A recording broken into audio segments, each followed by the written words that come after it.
Ladies and gentlemen, gentlemen and ladies and gents, I'm going to tell all of you this is my fault that I did not point this out to you previously. My fault. I accept full responsibility. I'm just going to say, Lord have mercy, I should have been pointing this out. Now, of course, we know that there's new money, okay? Now, the word here is issuance of a new money. Now, he says he needs to understand how this new money is to be handled. So let's deal with the two words issuance. I've already pointed that out to you. And new money. I pointed that out to you. I want you to pay attention. Upon deposit with the Treasury of the United States of any notes, drafts, bills of exchange, bankers' acceptances, and so forth, under the Federal Reserve Act, obligations that are deposited as the security and gold.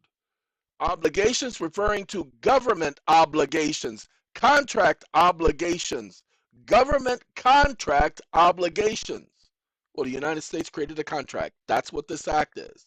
So that's why your notes, drafts, bills of exchange, bankers' acceptances, and trade acceptances are government obligations because the government has said that they are, not because I said it. But let's go on. Under the Federal Reserve Act, obligations that are deposited as the security and gold for reserve notes are placed in the hands of the Federal Reserve agent. Now watch this, pay attention. I would like to ask the chairman, Mr. Stegall, you ignorant mother, excuse me, if the committee, if this is a plan to change the holding of the security back of the Federal Reserve notes, so the thing that was backing Federal Reserve notes was the gold. It was the security and gold.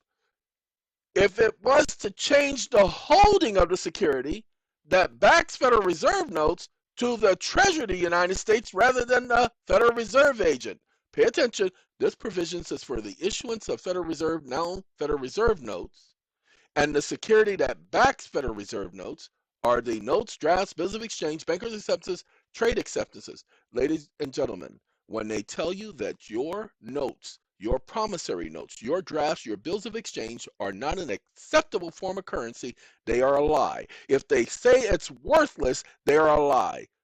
Because they just told you that your promissory notes back Federal Reserve notes. And you go to the act itself, the Federal Reserve Act, it tells you that your notes, drafts, bills of exchange, bankers' acceptances so deposited as security shall be obligations of the Federal Reserve Bank and shall be receivable at par, equal value in all parts of the United States for the same purposes as national banknotes, which are legal tender and are redeemable in lawful money, meaning credits.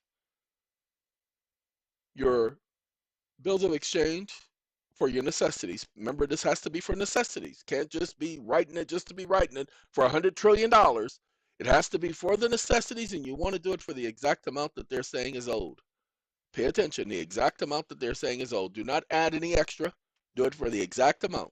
It has to be at par. It cannot be less. It has to be equal, even, at par, face value. Ladies and gentlemen, it's no longer worthless. Pay attention. They cannot say it's worthless. This is what I'm sorry I didn't tell you.